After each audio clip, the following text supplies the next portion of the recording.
দেখো যেটা খেতে ইচ্ছা করেছে সেটা তো খেতেই হবে, তার জন্য কিন্তু বর নিয়ে চলে এসেছিলো দুদিন আগে এঁচোড়, আর আজকে কিন্তু নিয়ে চলে আসলো সকালবেলা চিংড়ি মাছ।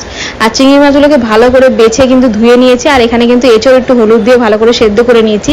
কড়াইতে কিন্তু তেল দিয়ে দিলাম, তেল দিয়ে এবার কড়াইয়ের মধ্যে দেখতে পাচ্ছ তেলটা গরম হতে হতে এর মধ্যে একটু নুন আর হলুদ মিশিয়ে নিলাম চিংড়ি মাছগুলোর মধ্যে। আর তারপরে কিন্তু কড়াইয়ের মধ্যে চিংড়ি মাছগুলো দিয়ে দিলাম, দিয়ে একটু ভেজে নেবো।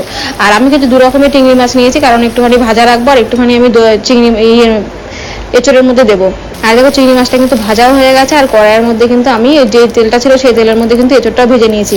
এবার কড়াইতে ফোড়ন দিয়ে দিয়েছি, মধ্যে গরম মশলা আর যা যা ফোড়ন হয় সব কিছু দিয়ে ওর মধ্যে কিন্তু আদা রসুন জিরে সব কিছু পেস্ট দিয়ে নুন হলুদ দিয়ে ভালো করে মশলাটাকে কষিয়ে নেবো।